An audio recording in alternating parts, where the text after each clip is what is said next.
ప్రాంతమ ప్రజలకు, పెద్దలకు, ఈ దేశాన్ని లేకపోతే ఈ గ్రామాన్ని పరిపాలించిన నాయకులకు కూడా ప్రభునామంలో వందనాలు తెలియజేస్తున్నాను. ఏంటి మంచి వార్త అంటే, ఒక మంచి వార్త చేయడానికి మేము వచ్చి ఉన్నాం. ఏంటయ్యా మంచి వార్త అంటే, మీకు ఆల్రెడీగా మీకు ఆలోచన వచ్చి ఉంటుంది. యేసు ప్రభు కోసం చెప్పడానికి వచ్చారు ఈ భక్తులని.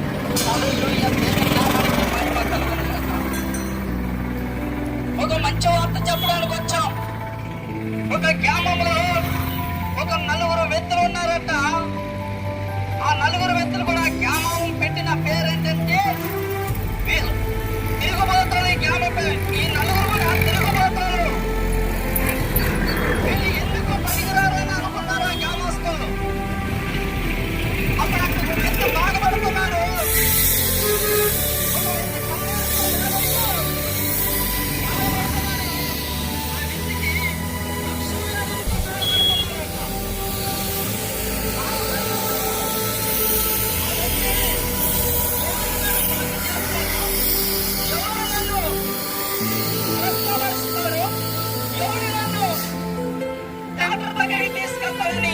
ఆ వ్యక్తి ఆలోచన చేస్తాడు.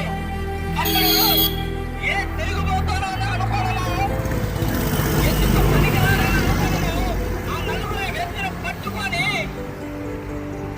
ఇదిగో ఫలానా దేవుడు ఉన్నాడు, ఆ దేవుడు ఫలానా ఇంట్లో మెసేజ్ చేస్తున్నారు, ఫలానా ఇంట్లో బాధ చేస్తున్నారు, ఫలానా ఇంట్లో వాక్యం చెప్తాడు, ఆ దేవుడి దగ్గరికి వెళ్తే నీకు స్వస్థత వస్తుంది, నువ్వు వ్యాధితో నిండిపోయింది నీ హృదయం, కేంద్రం అయిపోయింది నీ హృదయం, నీ హృదయం చెడిపోయింది, ఈ చెడిపోయిన హృదయాన్ని బాగు చేయడానికి యేసుక్రీస్తు ప్రభువారు 2026 సంవత్సరాల కిందట నీ కొరకు నా కొరకు 2 చేతులకు 2 మేకులు, కాలుకు ఒక మేకు, తలకు ముళ్ళుగేయటం, పక్కన పడిపోవటం, నీ కొరికే ఈ గాయాలు.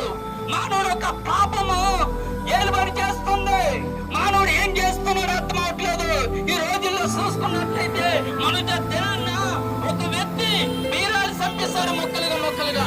ఇంకో దినాన్ని మనం చూసుకున్నట్లయితే ఆ వ్యక్తి భార్యని బిడ్డల్ని తాగేసి మన బిడ్డల్ని మొక్కలుగా చేయడం మనం చూస్తున్నాం, పడడం మనం చూస్తున్నాం.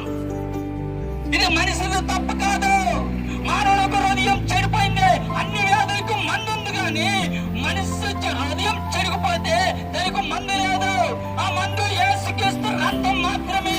ఎవరైతే యేసు రక్తంలో కడగబడతారో, ఎవరైతే యేసు మీద ఆధారపడతారో, ఆ యేసు నిన్ను ప్రేమిస్తున్నాడు.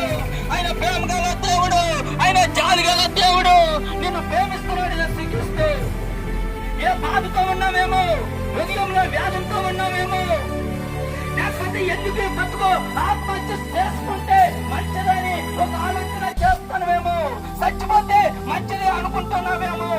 ఏ పక్షవాదంతో పడి ఉన్నాడు వ్యక్తిని, ఆ నలుగురు వ్యక్తులు ఏ విధంగా అయితే మోసుకు వెళ్లారు. ఈ రోజు నీ హృదయాన్ని బాగు చేయడానికి, నీ కుటుంబాన్ని బాగు చేయడానికి, నీ వ్యాపారాలు, నీ పిల్లల్ని, నీ కుటుంబాన్ని దీవించడానికి దేవుడే మార్గం, ఆయనే జవాబు, ఆయనే మార్గం, ఆయనే సత్యం, ఆయనే జీవం. దేవుడు నేను ప్రేమిస్తున్నాడు. ఏ బాధలో ఉన్నావేమో, నువ్వు ఏ వ్యాధుల్లో ఉన్నావేమో, ఒక్కసారి హృదయాన్ని పరిశీలించుకో. ఒక దేవుడు ఉన్నాడు, తనను భక్తులు చెప్పారు.